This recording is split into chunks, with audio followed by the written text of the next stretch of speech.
Welcome back. We're going to continue now with the Cloud Academy's presentation of the CISSP Review Seminar, and we're going to be discussing CISSP Domain 2 as the current structure stands, entitled Asset Security. So in our domain agenda, we're going to discuss how to classify information and supporting assets, determination and maintenance of ownership. We're going to discuss the manner and the drivers behind protection of privacy. We're going to delve into how to ensure appropriate retention, how to determine the data security controls, and how to establish handling requirements. So our objectives are to look at how we can obtain a comprehensive and rigorous form to create this program. In it, there must be methods for describing current and/or future structures. In other words, how to compare how we are today versus what state we need to be in based on regulatory requirements and business requirements. That's going to encompass examination of organizational behavior, how the workforce manages this program, meets its objectives. It's going to encompass the processes and methodology. It's going to have to look at the IT systems, of course, personnel behavior, policies, procedures, and so forth. And it's going to have to reach down into all the different organizational elements. We're going to have to look at various frameworks because from those we're going to have to extract the various ingredients that will make up this kind of a program. And that, of course, will involve the creation of policies, procedures that embody the various concepts and principles and standards that have to be used so that we can establish the criteria that our organization is going to need to make sure that the protection of the information assets and all of the supporting infrastructure surrounding them is appropriate to the level of protection needed based on some measure of the value of the asset in question. So let's talk in section 1 about how we're going to classify information and supporting assets. Now we all know what the process of classification is going to be. This is a process by which we need to establish what assets we have and the various attributes and characteristics that they have so that we can assign a value. Now the term value implies that there is more than simply price or cost associated with this. We have to look at the primary and secondary characteristics of all of the assets under consideration so that we get a real sense of what its value to the organization is, because this represents a combination of tangible and intangible characteristics that may in fact make the thing worth a lot more than simply price or cost might indicate alone. It needs to look at the confidentiality, integrity, and availability qualities so that we know how this particular asset is used in the organization and what it contributes. In the case of something like confidentiality, this would bring in the aspects of what happens if it gets exposed to the public or some other unauthorized entity. If it's integrity, what happens if the information in some way is corrupted or used when its state is uncertain? And then availability, of course, what is the essence of its availability? Is it something that we have to have only once in a while? Absolutely must have, but only once in a while? Or is there a level of availability that we can live without, such as 90% is okay versus 99.5% having to have that all the time? So these contribute to our calculation of the value of the given asset. The idea of the classification process is that it creates a taxonomy by which we can classify these things into individual units or groups or some other method. And it helps us establish the nomenclature for how we're going to call these things, what names we're going to give them, what groups, so that these names can be used consistently throughout the organization so that when you say widget, for example, everyone will understand what widget means and everybody will be clear on the particular asset that you're talking about.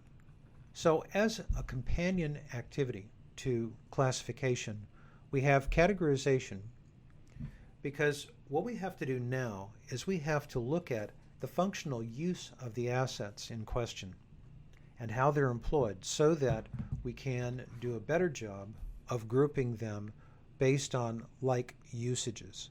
What we're trying to determine with categorization is how the loss of any of the main characteristics, confidentiality, integrity, and availability, are going to have an impact so that we can qualify, that is to say, ensure that these are genuine qualities and have a sense of what they actually are, and quantify what the sort of impact might be in terms of its dollar impact to our organization. Now, there are a number of systems that we can use. For example, we have Canada's Security of Information Act, we have China's law on guarding state secrets, the United Kingdom's Official Secrets Acts, and our own NIST FIPS 199, and the companion volume typically used with FIPS 199, the NIST 800-60 Guide for Mapping Types of Information and Information Systems to Security Categories.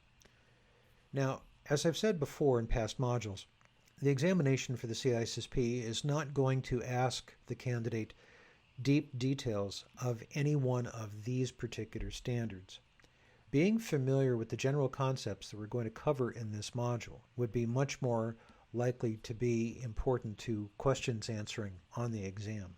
But deep dives into any of these, they are here, of course, because this is an international exam, but deep dives into any of these would very likely not appear on the exam. So classification entails the analysis of the data that the organization creates, uses, discloses, retains to determine its importance and value, and then assigning it to a category in accordance with the various attributes that we discover. So in the classification policy that guides the process of this, these are some questions we have to answer. Who will have access to the data? Obviously, we're talking about authorized users, and we're talking about their roles and the kinds of uses they're going to put that information to. How the data is secured. And this, of course, relates to these very questions. Who it is, what level of access is going to be required, what use they're going to make of it, what rights and privileges they should have to it. And so we capture that in accordance with the role of the individual. We have to answer the question how long the data is to be retained. Many different kinds of data are covered by regulations to be retained for a specified period. For example, healthcare information, the actual medical record itself, that is typically required to be retained for a period of 7 years following the last operative usage of that information or the last time it was modified. And so we need to retain this information, and this must be part of the classification policy, as should what methods should be used to dispose of the data. Typically, these methods require that we identify how the data should be disposed of to ensure that whatever form it's in, be it paper or electronic, that the method is an assured one. That is to say, it cannot be returned to a human readable, in other words, an exploitable to an unauthorized person, form that can again be used. Whether the data needs to be encrypted. This, of course, is a common question in today's world, which needs to address data at rest and data in motion. Two different kinds of information that we'll address later in this very module. And as part and parcel of this whole process, we need to be sure that we have a very clear understanding of what the appropriate use is, so that we are able to put constraints on how the data can be accessed, so that we can define the kinds of roles that should be accessing it and the kinds of uses they should be making of it. And the appropriate use of the data would also lend itself to helping us define more clearly what confidentiality, integrity, and availability types of settings we're going to have to make for this particular type of data. So what sort of classifications could be used? Now this slide is presenting the idea that we have titles, which of course should reflect accurately what kind of data goes into this particular category. So here are some examples. Private, company restricted, company confidential, or public. If you're working for the government and you work with classified information, you have a very different set. Whatever the case is, the titles that are given should clearly reflect the essential characteristics of the data that falls within that categories by name. Using confusing titles does not enhance the security value of any of this process, so they should be reasonably clear and straightforward in terms of what they indicate. Of course, once the classification is decided, we have to decide who puts data in them? Well, this is traditionally assigned to the person or the role that we call the data owner. And the data owner is typically the person who is going to enforce the organization's policy on data classification and management and protection of the given data asset. Now, the owners have a number of responsibilities, one of which is to review periodically the classification, how it's defined, what is included in it, to make sure that it continues to be relevant and accurate, as well as to make sure that the data that goes under that particular classification is appropriately assigned to it. Now, part of what they have to look at also includes what is to be done whenever a deviation from this occurs. The question, why the deviation occurred, under what circumstances, and for what reason. This is not to say that this is looking at a violation. This is to say we're looking strictly at a deviation. And a deviation could be that something has been misclassified. It could be innocent, it could be intentional, it could simply be done because an individual misunderstands what is actually meant by any of the terms under the given classification. And this will happen because different people will have different interpretations of different terms that we use. That being so, we need to manage this by exception, looking for deviations and making sure that ultimately they get into the proper category. We have to look at whose authority was in place when this original classification or reclassification was carried out, so that we can make sure that they understood exactly what they were approving in the first place. If there's any documentation, which of course there should be, we need to check that out to see if there's been anything inappropriate or simply misunderstood contained in that, and then look at the process and see if that needs to be modified to improve it and make it more accurate. As with any asset management process, we need to be sure that we have an accurate inventory of our assets. Now, some of these will change over time, some of them will not. And so we need to look at the configuration management question for two basic reasons. One, because we need to manage the configuration of the inventory control system that keeps track of our assets, our directory system, our implemented form of this that occurs logically in the system. We also need to manage the configuration of the assets contained within it. Now, the program, given the name IT Asset Management, or ITAM, expands this program to be much broader than the traditional discipline where we're just managing data, managing files, folders, servers, volumes. We need to look at the different dimensions brought into the question of managing the information in our program. To do all of this the right way, we of course are going to need some form of configuration management database. Now, this of course is the way that we can enter and control what information we put under this kind of management system. And it needs to be, ideally, the one authoritative source that we turn to get the kind of guidance and information that we need.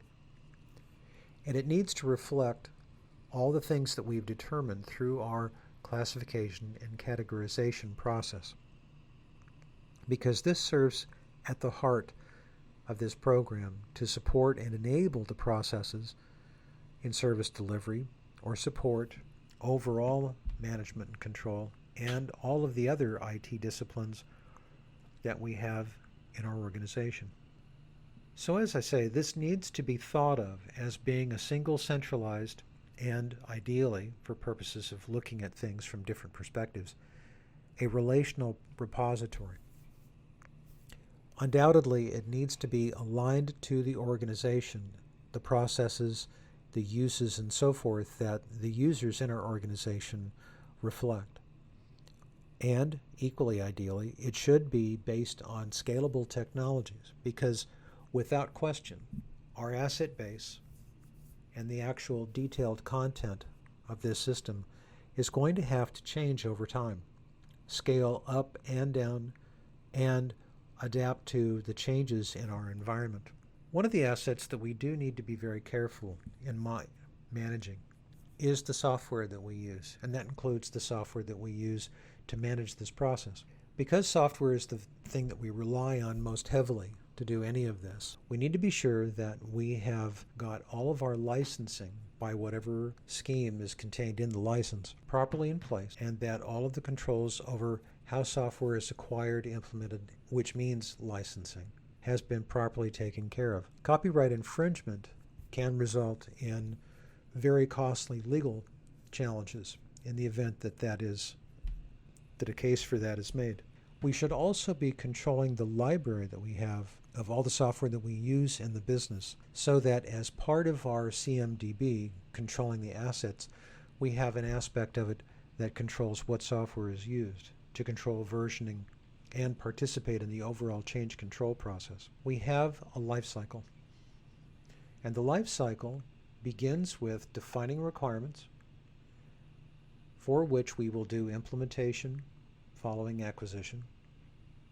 When they're provisioned, they're put into operation and maintenance mode, and then ultimately they will go into the disposal process where we decommission.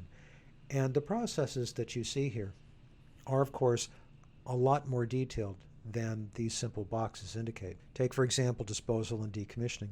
If the equipment that is being considered for disposal has contained sensitive or protected information of any kind, individually identifiable, as an example, then the process of disposal and decommissioning is not just as simple as, well, we'll just erase it. There is a formal process that may have to be put to use to ensure that we have a very high degree of assurance that that very sensitive information will not be inappropriately disclosed, regardless of whose hands it falls into following our decommissioning. So it's a process that needs to be properly defined, properly performed, verified as the final step, and then we can say that we've actually addressed it. And each one of these phases has similarly detailed processes that must be followed.